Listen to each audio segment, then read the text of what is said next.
Umaga ng Disyembre nang maglayag ang Bapor Tabo sa Ilog Pasig. Isang barkong hugis tabo na sumisimbolo sa lipunang Pilipino. Sa kubyerta nito, makikita ang mga praile at mayayamang nakadamit Europeo. Abala sa tanawin habang walang pakialam sa iba. Diyos ko! Napakabagal ng bangko na ito. Daig pa natin ang pagong at ang ilog Pasig. Napakadumi. Wala ba gumagawa ng paraan dito? Ang solusyon ay madali lamang, Doña Victorina. Gumawa ng bagong kanal na lamang hanggang Maynila. Sirain ang mga lumang ilog at gumawa ng tuwid na daan. Ngunit ang gastos bilang Simon at ang mga bayan ay masisira. Sa akin ng mga bayan, gamitin ang mga bilanggo at lahat ng lalaki sa paggawa. Kung hindi sapat ang bayan, pilitin sila. Ganyan ay tinayo ang mga pyramid sa Egypto sa pamamagitan ng dugo at pawis. Doon lamang nagkakaroon ng pagudlan. At doon natapos ang usapan sa itaas ng Bapor Tabo. Ang mga salita ni Simon ay tinanggap ng walang pagtutol sapagkat sa mga makapangyarihan ang salita ay ang batas. Habang lumalayag ang Bapor Tabo, sa ilalim nito ay ang mga karaniwang Pilipinong nagtitiis sa madilim at masikip na bahagi kung saan nagsisimula ang tunay na kwento. Sagani, kumusta yung plano para sa Akademya ng Wika Kastila? Papayagan na patayan ng pamahalaan? Malaki ang tiwala ko, Basilio. Ang mga estudyante ay nag-ambagan na tila si Don Custodio ay nasa atin na rin pumanig. Kailangan natin matuto ng wikang Kastila upang manuha natin ang ating karapatan ng ating batas. Sana nga, ngunit alam mo na marami ang mahadlang. Ang pagkatuto natin ay panganib sa kanila. Nagtapos ang usapan ni na Isagani at Basilio sa ilalim ng bapor. Magkaibigan na may iisang pangarap, ngunit magkaibang pananaw. Pag-asa ni Isagani at mapait na realidad ni Basilio. Bumaba si Simon at pinagmasdan sina Isagani at Basilio, mga batang maaari niyang magamit o hadlangan sa kanyang mga plano. Ay mga kabataan, di na kayo natuto. Kung nalaman ko nagtuturo kayo ng wikang Kastila, sariling wika kinakahiya nyo. Sariling atin kinakahiya nyo. Hindi, Ginong Simon. Gusto namin maging parte ng sibilisasyon. Ang wika ay tulay, hindi tanikala. Pero ngunit bakit gumagamit kayo ng wikang Kastila? Mga traitor! Yan ba ang tinuro ng ating ina at ama na tumangkilik na hindi ating wika? Lumayo si Simon, ngunit naiwan ang kanyang mga salita na parang usok, isang katotohanang masakit na nagmula sa masamang layunin. Pagpanganib ang tao na yan. Parang may mga apoy sa kanyang mga mata. Yan mo siya. Ang ilog na to ay lilinis rin. At ang batong bapor ay lilinis rin sa atin. Ang ilog na to ay magiging malinis. Hindi dahil sa hindi natin pagkakaisa. Hindi dahil sa pagtutulungan natin. Uuwi na sana si Basilio nang may nakita siyang liwanag na paparating at makarinig ng yapak.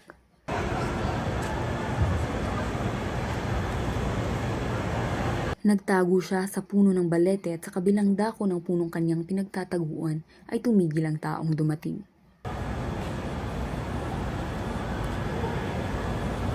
Nagsimula itong maghukay gamit ang isang asarol.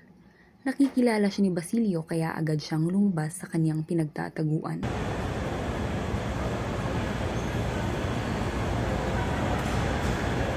May tutulong po ba ako sa iyo, Ginoong Simon? Anong ginagawa mo sa gubat na to? Kung inyo po ang ginugunita sa mismong puo, ding ito tayo nagkatagpo. At kung hindi ako nakakamali, kayo ay si Crisostimo Ibarra? Si Ginoong Ibarra na pagkakaalam ng lahat ay matagal ng patay. Nabatid mo ang nag-iisang lihim na maaaring maging dahilan sa kasaluran at sisira sa aking mga balak. Kung dapat sa iyo ay patayin, para sa aking mga kaligtasan at para sa aking kapahamakan, para di ako mapahamak sa mga plano mo. Masasamang layunin. Inamin ni Simon na siya nga si Ibarra at ikinuwento ng nilibot niya ang buong daigdig upang magpayaman, upang sa kanyang pagbabalik ay mapabagsak ang pamahalaang sumira sa kanyang buhay. Siya raw ay bumalik upang gisingin ang damdamin ng bayan sa paghihimagsik laban sa pagmamalabis ng taong pamahalaan at simbahan. Di rin sang-ayon si Ibarra sa plano ni na Basilio na pagtatayo ng paaralan ng wikang Kastila at sa paghingi nilang gawing lalawigan ng Espanya ang Pilipinas at bigyan ng pantay na karapatan ang mga Kastila at Pilipino. Mali! Mali ang iniisip niyo, Ginoong Simon! Ha? Simula pa lamang akin ang nasaksiyan ng inyong lupon. Ang mga kabatang nag-aangad na itatag ang akademya. Ilang beses ko na nga bang itinangkap, makausap, sina Marcaric at si Isagani upang ipaunawa sa inyo na mali ang inyong mga binabalak. Ngunit, tulad ngayon, hindi ka nakikinig at batid kong iniisip nyo lamang ako'y nababaliw o ako'y nasisiraan. Ang bait ngunit ngayon, nasa akin ang pagkakataon. Hahayaan kitang mabuhay, Basilio. Kahit na alam ko na nakataya dito ang aking mga kapalaran at ang aking mga plano. Hahayaan kitang mabuhay. Ngunit, makikiisa ka sa akin. Sabay nating isakatuparan ng aking mga plano. Salamat sa pagtitiwala, Ginoong Simon. Ngunit ako man sa sarili ko'y may mga pangarap din. Gusto kong makapagtapos. Gusto kong maging isang ganap na doktor. Sabi mo sa akin kung ano ang mapapala mo kung ikaw'y makapagtapos. Makakita mo bang masaya at nagdiriwang ang bayan? Magiging malaya ba ang tao? Ano? Hahayaan mo na lang malaman nila at makita ang inyong ina at kapatid na nabubulok sa ilalim ng lupa at tinatakpan ng mga taong siyang mismong pumapatay sa kanila? Ano naman ang mapapala ko kung maghihiganti ako? Kung hindi naman mabubuhay ang aking ina at kapatid, kahit gawin niya man ito, Kung ibibigay ko sa iyo ang aking tulong, hindi na maibabalik ang mga buhay ng aking ina at kapatid ng paghihiganti. Hayaan na silang maging mapayapa kung saan man sila naroon. May mapapala ba ako sa paghihiganti? mapipigilan natin maranasan pa to ng iba. Walang magiging alipin kung walang magpapaalipin. Ayokong matulad kayo sa akin na naranasan na yun. Napupuot? Ako pa ang kanilang kamumuhian na mga ginawa nila sa akin? Hindi na bago sa tao magalit sa kanyang nasaktan. Pagka ano'y bumalik ka na sa inyo, lumalalim na ang gabi. Hindi ko inihiling na itago mo ang aking lihim. Dahil kahit ihayag mo ito'y tiyak kong hindi ka nila paniniwalaan. Gayunpaman, kung sakaling magbago ang iyong isip, hanapin mo lamang ako. Nagpasalamat naman si Basilio at iniwan si Simon na nag-iisip. Di raw kaya niya napaniwala si Basilio sa paghihigante o may balak din itong maghigante ngunit naglilihim lamang at nais sarilinin o sadyang wala ng hangad na maghigante. Ngunit lalong nagtumining sa loob ni Simon ang matinding nasa na makapaghigante. Sariwa pa sa alaala ni Tandang Selo ang pagkalinga niya kay Basilio. Dahil sa pagsisikap ni Kabesang Tales, gumanda ang kanilang pamumuhay. Hindi na nangangahoy si Tandang Selo at abala na lamang sa paggawa ng walis. Tay, dahil sa aming pagsisikap, malapit na namin ang ating karapatan. Tama ka, kung may tiga, may lift. Sayang nga lang at wala na sinalo siya at aking ina kung nakita nila ang aking kabuhay. Huwag mo na masyadong isipin. Ang mahalaga na nilatalo ang Julie. Maraming salamat, Ama. Siya na pala may dumating ng alilo sa kanila at sanabing pagmamayari daw nila ang mga lupain ito. Magpasensya ka na lang, anak. Isipin mo na lang ang mga tawag mo sa sugal. Lumipas ang 1 taon. Itinaas ng mga praile ang upa mula 30 piso tungo sa 50 piso. Sumusobra na talaga mga praile yan. Hindi ito ang ating napagkasunduan. Magpasensya ka ba, anak? Hindi kailan kung mag-aaral sa Manila sa susunod na taon. Ngunit sa halip na gumaan ng kanilang buhay, lalo pang tumaas ang bayarin hanggang umabot sa 200 piso. Hindi maaari. Kukunin nila lahat ng pinaghirapan natin. Anak, magpasensya ka hanggang maaari. Hindi na. Magre-rebelde ako at hindi ako magbabayad ng kahit 1 sentimo. Anak, wag mong gawin yan. Pinanganak tayong walang saplot at mamamatay tayong walang dadala. Ipinaglaban ni Kabesang Tales ang kanyang karapatan sa lupa. Ngunit natalo siya sa kaso at patuloy pa rin siyang umapela. Araw-araw niyang binantayan ang bukid dala ang kanyang baril. Marami na ang nangyari paglipas ng ilang buwan. Pinaghinalaan ding mamamatay tao si Cabezang Tales dahil sa pagdadala niya ng baril. Dahil dito ay pinag-utos ng Kapitan General na ipagbawal ang pagdadala ng baril at kukumpiskahin ang mga ito sa sino mang magtangkang lumabag sa kautusan. Isinuko naman ni Tales ang kanyang baril, ngunit nagdala pa rin ng itak.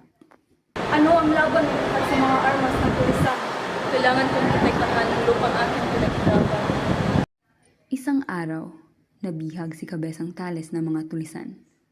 Humingi ang mga ito ng pantubos kapalit ng kanyang buhay. Lolo, paano po ba natin maililigtas si Itay? Sa tingin ko, kailangan na natin maghingi ng tulong sa Gobernador Silvio, sa Hongkong, sa Tigibagor, sa Tiniente ng Secretary kung maaari. Ibenta mo ang mga natitira sa iyo. Sadyang napakalupit ng tadhana para sa atin. Paano kung hindi pa ito sapatos na yung pagbayad sa mga tulisan? Maraming tumulong sa maglolo. Iminungkahi ni Hermana Bali na isanla ang kanilang bahay. Ngunit tumanggi si Huli. Kalaunan, dumating si Hermana Penchang. Sa tingin ko, Huli, isang lamang na lang yung bahay. Sa halagang 200 yung mga piso at bayaran nila na may pagkapag na nalakas na. Ngunit hindi ko po ito maaaring gawin. Ito na lang ang natitirang pag-aari na. Papautangin ko na. Ngunit, nililitin ko sa ako bilang matulog. Opo, gagawin ko po ito para kay Itay. Labis itong ikinalungkot ni Tandang Selo. Si Huli naman ay tahimik na nagpapaalam sa kanyang pag-ibig kay Basilio. Hindi ko maaaring mahalin siya. Paalam, Basilio. Ang silid-aralan ay puno ng mga estudyante. Sa harap, nakatayo si Padre Milion, ang Espanyol na propesor ng pisika, na may hawak na libro ngunit walang interes na turuan ang sinuman. Si Padre Milion ay nagtatanong sa klase. Walang sumasagot. Aba, wala bang marunong sa inyo? Sino? Sino ang magsabi kung paano gumalaw ang bagay kapag walang hangin? Padre, ang batas ni Newton po. Kapag walang panapas na pwersa, ang mga bagay ay mananatiling nakatayo o magpapatuloy sa parehong direksyon. Aba, matalino ka? Kung ganon, diligan ka sa harap. Ikaw ang magturo. Hindi po ako nais na maging magmang, Padre. Nagtatanong lamang po ako upang matuto. Matuto? Kayo? Mga Indio kayo. Ang katawan ninyo ay nandito. Ngunit ang lupang ninyo ay nasa probinsya. Ang pisika ay hindi para sa mga tulad ninyo. Kung ang paaralan ay hindi matutunan sa pag-aaral, saan pa ba kami matutunan? Anong sinasabi mo? Ikaw ay sa suspindi ko ngayong araw na ito. Walang estudyante ng Indio ang kapagtaas ng boses sa harap ko.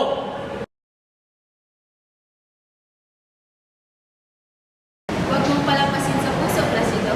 Ganyan talaga sila. Iyon ang problema. Tinatanggap natin lahat ng ito. Parang normal na. Ngunit hindi ito normal. Hindi tama mamumuhay ng walang dignidad. Bawat pagtalikod ng isang Placido penitente, unti-unting namamatay ang pangarap ng isang henerasyon sa loob ng silid-aralang naging piitan ng dangal, sa halip na pugad ng karunungan. Ang pangungutya ni Padre Milion ay patunay ng isang bulok na sistema na hindi lamang pumapatay sa sigla ng pagkatuto, kundi naglilibing din sa tiwala ng kabataan sa pamahalaan. Sa pagwawakas ng eksenang ito, malinaw ang mensahe ni Rizal. Kapag ang institusyong dapat mag-akay sa bayan ay siya pang nagbabaon dito sa kamangmangan. Ang kawalan ng pag-asa ng mga kabataan ay mabilis na magbabago tungo sa isang nag-aalab na himagsikan. Naging malaking balita ang pagkahuli kay Basilio at labis itong ipinag-alala ni Huli. Siya ay binangungot sa kakaisip kay Basilio. Huli! Huli! Mahal na mahal kita! Basilio! Basilio! Panginoon! Tulungan niyo po si Basilio! Nang gabing iyon ay hindi mapakali si Huli hanggang dumating ang pagkakataon na nalaman niya ang totoong nangyari kay Basilio. Huli, itaano na ba ang nangyari kay Basilio? Ang amin. Ipapatapon daw si Basilio. Hindi pwede. Si Basilio? Oo, ngunit yan ang katotohanan.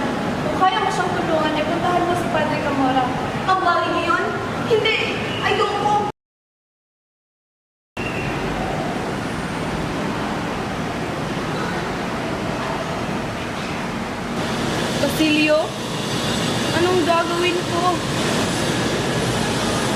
Valley?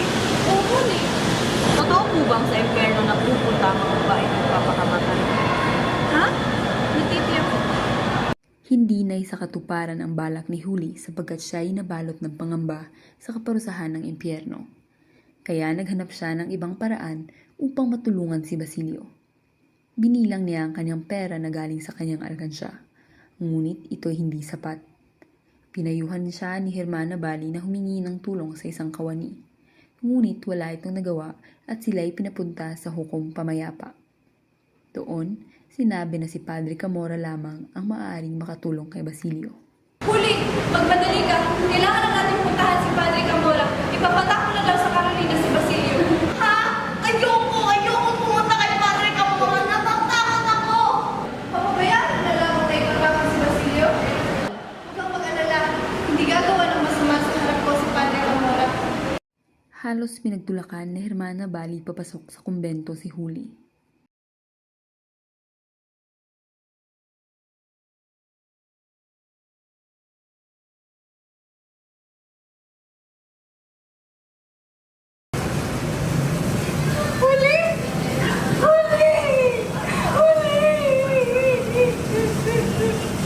Nang sumapit ang takip silim, pinuntahan ni Tata Selo ang kumbento at hinahanap si Huli. Ngunit hindi siya pinapasok at sa halip ay pinagtabuyan pa. Hinanap niya ang Gobernador Silio, Juan de Paz at Tiniente, ngunit wala ang mga ito. Narinig sa bayan ang panaghoy ni Tata Selo at kinabukasan ay dinala niya ang kanyang itak at nilisan ng lungsod.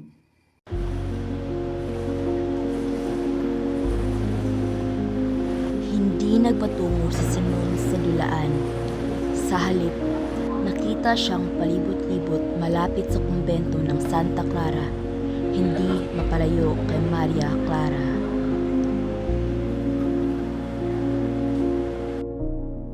Samantala, bumalik si Basilio sa pag-aaral at pag-aalaga kay Kapitan Tiago na naging bugnutin at tubhang nakadepende sa gamot, ngunit nagtiis pa rin siya. Napakaangal ko. Maaaring nagkakamali siya. Ngunit siya ang nagbabayad. Napailang siya at naisip si Huli. Ngunit ipinagpatuloy niya ang pag-aalaga kay Kapitan Tiago. Paglipas ng araw ay lalong lumulubha ang sakit nito. Pinawasan nito ang paggamit ng medisina, ngunit minsan ay nagnimistulang patay na ito nang dahil pa rin sa paggamit ng gamot. Hindi alam ni Basilio kung saan nanggagaling ang medisina.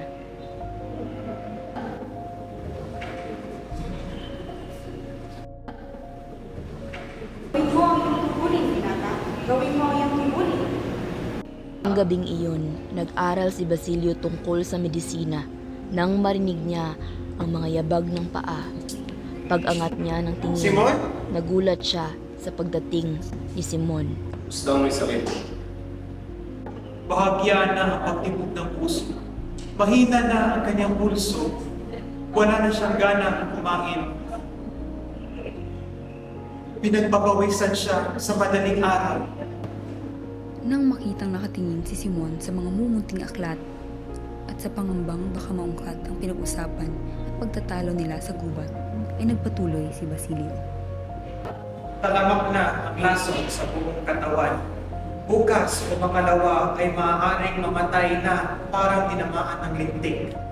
Isang munting dahilan, isang walang kabuluhang bagay, isang sulak ng kalooban ay maaaring makamatay sa kanya. Tulad ng Pilipinas. Nabigla si Basilio, ngunit nagpatuloy siya na tila'y walang narinig. Lalo pang nagpapahina sa kanya ay ang kanyang mga bangun at takot. Tulad ng pamahalaan. Biglang naging mabigat ang paligid nang humarap si Simon kay Basilio. Dala ang isang babalang hindi niya inaasahan. Basilio, makinig ka sa aking mabuti. Mahalaga ang mga bawat sandali. Nakita mo hindi mo binubuksan ang mga librong pinadala ko sa iyo. Anong ibig sabihin yan? Natalikuran ng ating bayan, wala nang kabuluhan. Sa loob ng isang oras, magsisimula na ang mga himagsikan para sa ating bayan sa isang hudyat ko. Basilio, naparito ako upang ihandog sa iyong dalawang bagay. Ang iyong kamatayan o ang iyong hinaharap. And action!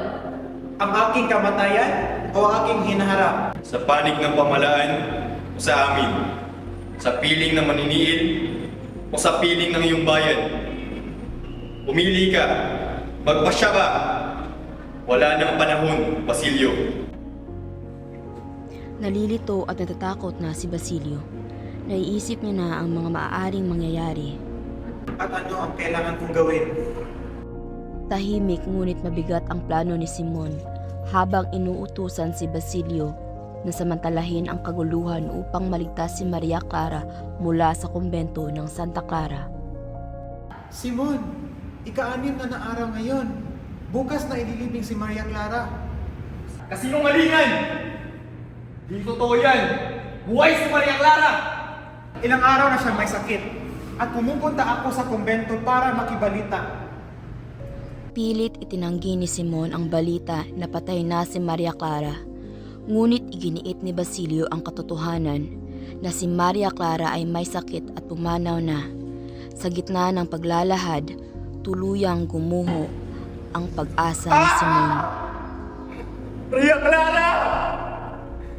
Di ko man lang siya nakita!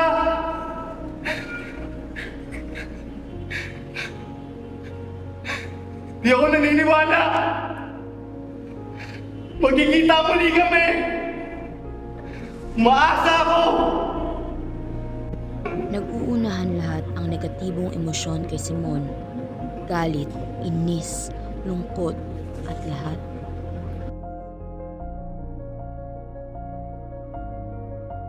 Samantala, si Basilio ay nakikisaksi sa mga nag-uusyoso sa bahay ni Kapitan Tiago. Alam niyang maraming mamamatay sa pagsabog, ngunit pinigil niya ang sarili. Hindi nais abusuhin ang tiwalang ibinigay sa kanya. Napakaraming mamamatay sa pagsabog na magaganap maya-maya lamang. Isang kaawa-awang kahinatnan ang mangyayari sa napakaraming tauhan na ito. Ngunit ano na mga yun sa akin kung mamamatay sila? Hindi ako dapat magmalati sa tiwalang ibinigay sa akin. Dumating si Simon, dala ang misteryosong lampara. Sa gisag ng kanyang maitim na balak, inihandog niya ito sa kasal bilang regalo na labis namang hinahangaan ni Paulita Gomez at Juanito Pelez, na agad nagmungkahi na sindihan ito. Payag si Simon at itinuro ang gitna ng hapag, ang lugar kung saan nagsisimula ang kanyang plano. Nakita ni Basilio si Simon na ligtas na, ngunit napatigil siya nang makita si Sagani na nakatanaw sa mga kasayahan. Basilio, bakit ka alis? Punta natin si Paulita. Nais ko siya makita. Gusto mo ba mamatay? Ano? Anong ibig mo sabihin? Lumayo na lamang si Basilio nang hindi pa rin niya mapilit ang kaibigan. Sa loob ng bahay sa may kakainan, sa azotea ay pinagpapasapasahan naman ng mga Diyos-Diyosan ang isang kapirasong papel na ang nakasulat sa tintang pula. Manny de Salvares? Juan Crisostomo Ibarra? Sino yon? Ano ba yung binabasa ko, Kapitan? Isang masamang biro yan. Patay na si Crisostomo Ibarra. Pero paano? Ang sulat na kamay na ito ay si Ibarra. Paniguradong isang biro lamang yan.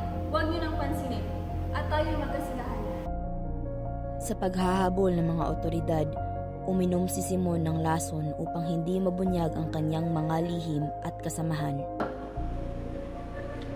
Bakit? Sana ito kapagusin.